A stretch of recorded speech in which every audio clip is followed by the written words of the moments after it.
All right. There's a roving reporter walking down the street, and he meets this lady, and he says, "Pardon me, ma'am, but do you and your husband have mutual climax?" And she says, "No, I think it's State Farm." Everyone loves the good guys.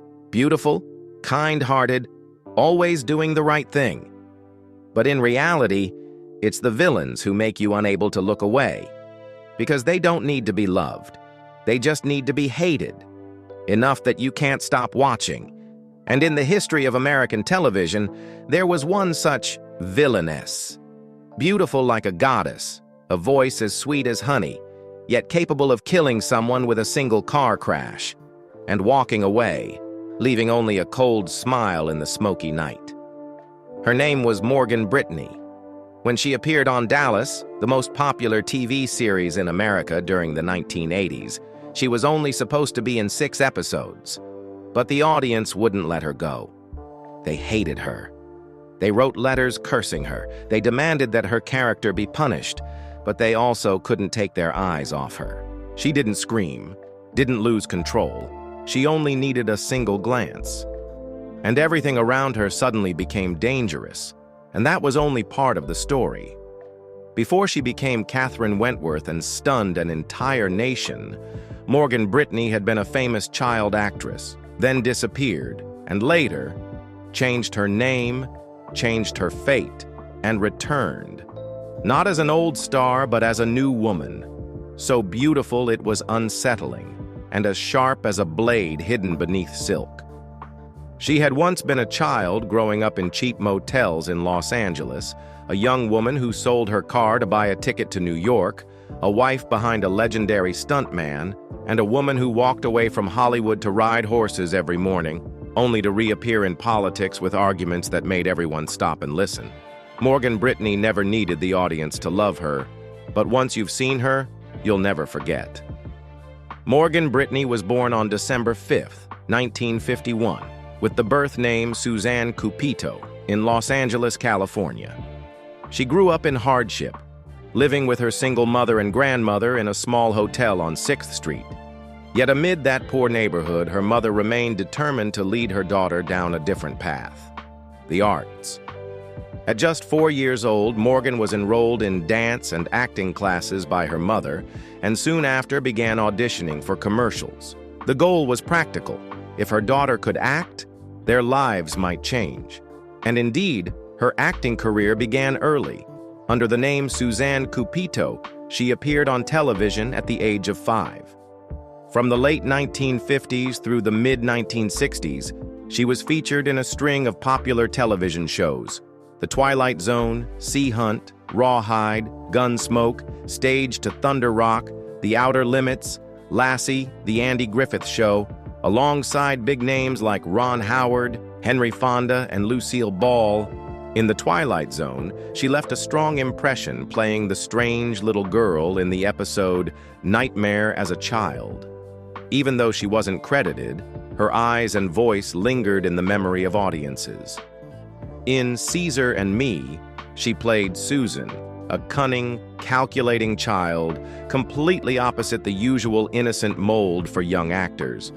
That versatility made directors start to see her not just as a cute kid, but as a real actress.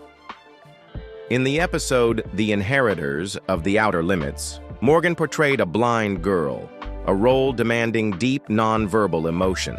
She conveyed depth, fragility, and loneliness purely through facial expression and movement.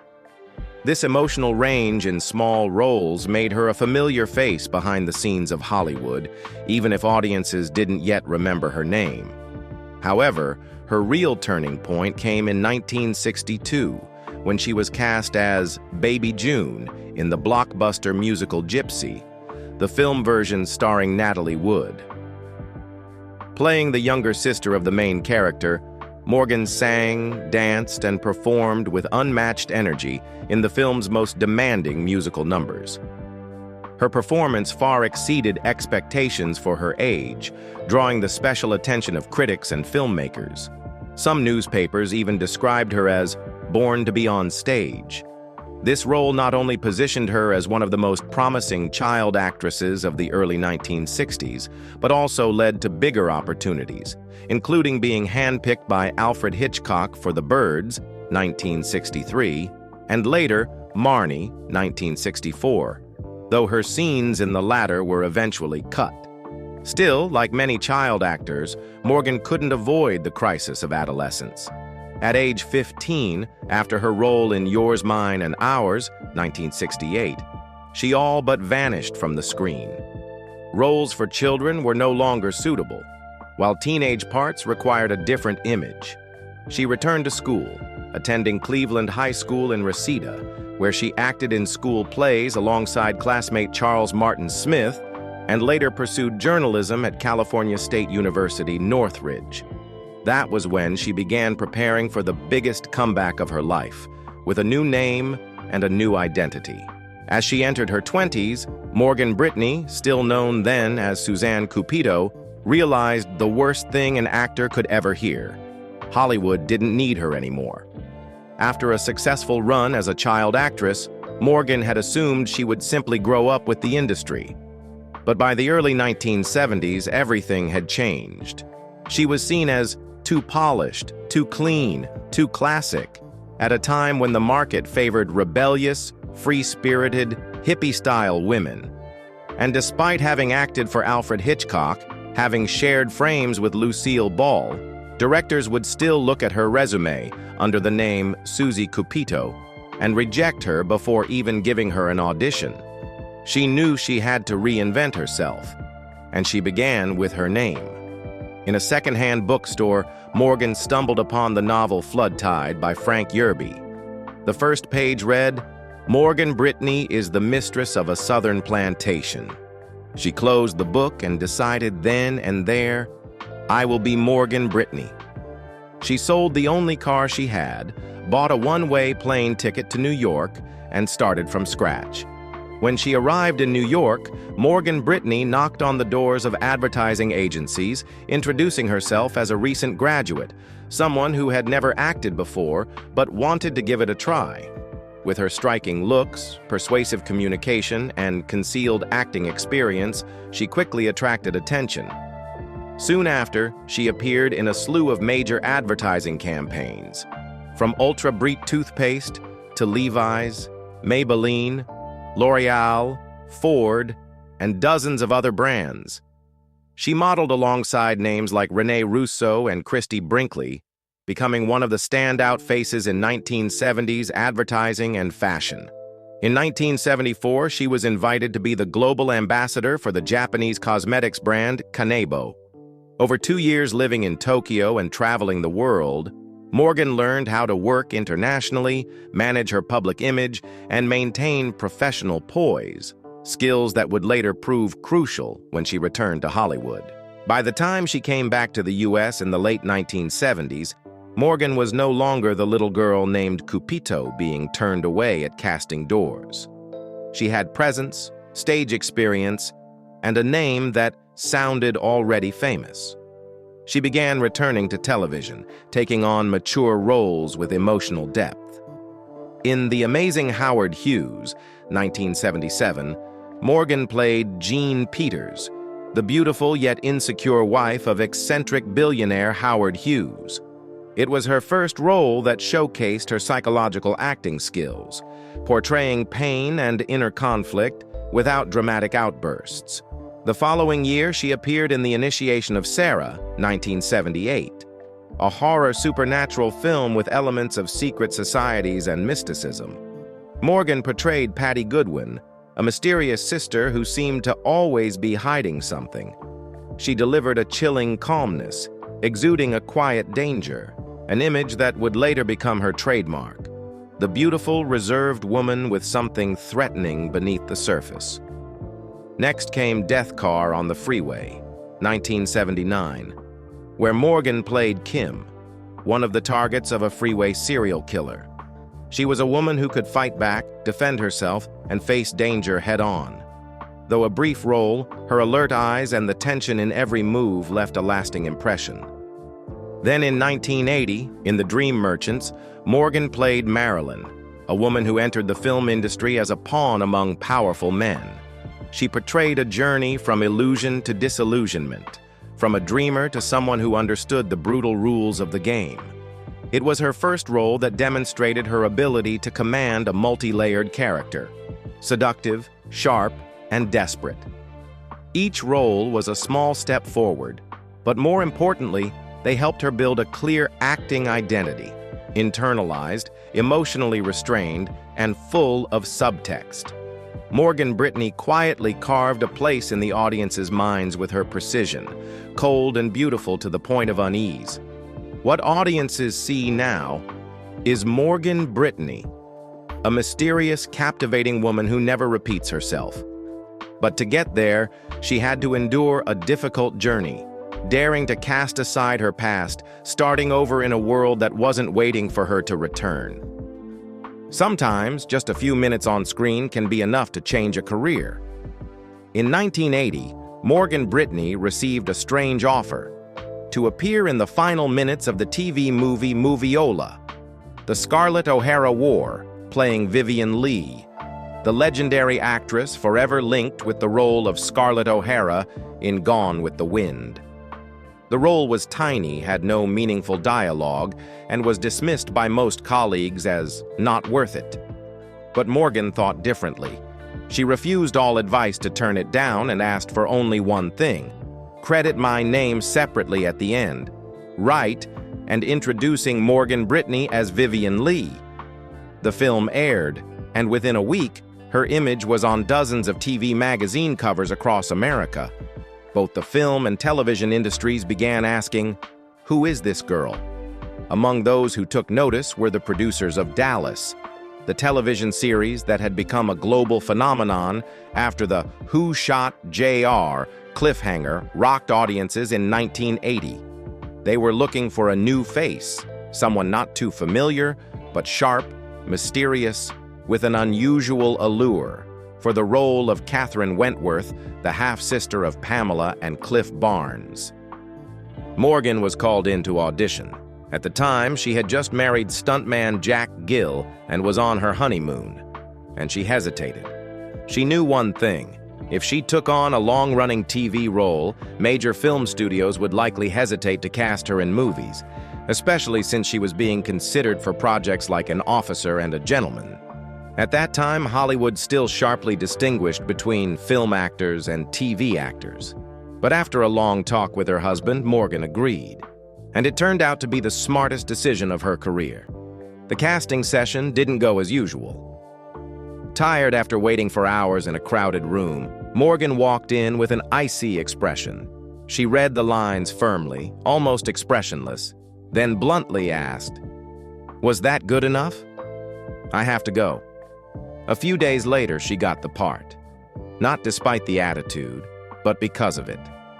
"We just found our Katherine," the producer said. Initially, the role was written for just 6 episodes, but the audience reaction was overwhelming. They didn't just hate Katherine, they loved to hate her. She wasn't just a spoiled other woman, but a calculating, cold force capable of killing for love without flinching. From 1981 to 1987, Morgan Brittany became an indispensable part of Dallas, especially during its peak when the show aired in over 90 countries and each episode drew tens of millions of viewers. The scene that defined her career and became one of the most shocking twists in American television history was when Katherine Wentworth ran over Bobby Ewing with a car. Audiences were stunned. The network received thousands of complaint letters and also many praising the shock factor. She once asked Larry Hagman, who played J.R. Ewing, how to play a villain that audiences couldn't get enough of. Larry laughed and said, "The more evil you are, the more they can't look away. They'll hate you, but they'll never leave you." And he added, "Let her lose." The more devastating the loss, the more addicted the audience becomes to watching her rise again. It was a counterintuitive strategy, and a brilliant one. Katherine became an icon of the beautiful, cold, ruthless villain archetype that viewers couldn't stop watching. Morgan didn't need to scream or overact. Just a glance and a cold smile were enough to spark discussion. While she played the villain on screen, the set of Dallas was filled with laughter and sometimes pranks. Morgan recalled intense scenes with Patrick Duffy, Bobby Ewing, who often winked, made faces, or whispered jokes behind the camera. He knew I had been a child actress and could stay composed, so he always picked me to mess with. But many times, I had to fight back laughter during serious scenes. The set wasn't just fun, it felt like a winning family. Every Wednesday morning when the Nielsen ratings came out, Larry Hagman would walk into the makeup room with a newspaper in hand, shouting, "We beat Dynasty again!" The whole cast would cheer and applaud. Morgan said, "That energy wasn't just exciting. It showed we were a united team, a team doing something special, and everyone was proud of that." And within such a team, Morgan Brittany officially joined the ranks of the most memorable villains of 1980s television, alongside J.R. Ewing, Alexis Carrington, and Abby Cunningham. She once said, "I don't need the audience to love me. As long as they can't take their eyes off me, that's enough." On screen, Morgan Brittany was famous for playing icy, ruthless, calculating characters that stirred outrage in millions of viewers. But in real life, she chose a path that was completely the opposite: private, quiet, and deeply rooted in family values. In 1980, while working on the television show The Dukes of Hazzard, Morgan met Jack Gill, a veteran stuntman known in the film industry for his expertise in action coordination and high-speed driving. At a time when Morgan was on the brink of resurrecting her career, Jack gave her a sense of stability and respect that she had never experienced before in the chaotic world of entertainment. They married in 1981, just before Morgan landed her career-defining role as Katherine Wentworth in Dallas. Jack Gill may not have stood in front of the camera, but his behind-the-scenes career was just as remarkable. He worked on action sequences for blockbuster franchises like Knight Rider, Fast and Furious, Jurassic World, Pearl Harbor, and was a pioneer in the campaign to have the Academy recognize stunt performers with an Oscar. Morgan has said that without Jack's unwavering support, she might have turned down Dallas and stepped away from Hollywood altogether. After their wedding and the birth of their two children, Katie and Cody, Morgan gradually stepped out of the spotlight to focus on being a wife and a mother. She chose to raise her children in a traditional way, emphasizing values like integrity, humility, and privacy. Despite her own fame from childhood, she didn't steer her kids toward the entertainment industry, but instead wished for them a peaceful upbringing, something she herself had always longed for. But Morgan never truly left the stage. She simply changed the setting, from the bustling film sets to a quieter space, her own horse stable in Agora Hills, California. Few people know that Morgan has a deep passion for horseback riding. For her, riding wasn't just a hobby, it was a way to reconnect with nature and keep her mind centered. Her stable wasn't just a place to care for beloved animals, but a spiritual refuge, a place without directors, without spotlights, just wind, soil, and a simpler life. It was in that very place in 2006 that Morgan experienced a traumatic shock. A Ferrari Testarossa lost control and crashed into her stable, killing 2 people. Though she was unharmed, Morgan said it was the first time she truly felt how fragile life could be, and it made her cherish her peaceful way of living even more. To the audience, Morgan Brittany will always be one of the most unforgettable villains in American television. But in real life, she's a devoted wife behind a legendary stuntman, a mother who chose school, runs over red carpets, and a woman who rides horses to enjoy life in its simplest, most honest form. Morgan Brittany didn't need a massive career to leave a legacy. She only needed one role, Katherine Wentworth, to etch her name into the history of American television. Katherine wasn't a typical villain. She didn't scream. She didn't lose control. She calculated. She smiled. She killed in silence. And the audience couldn't look away. At the height of Dallas, the press dubbed Katherine a nightmare in silk, a haunting image, elegance and sweetness on the surface, but beneath it, deadly calculation.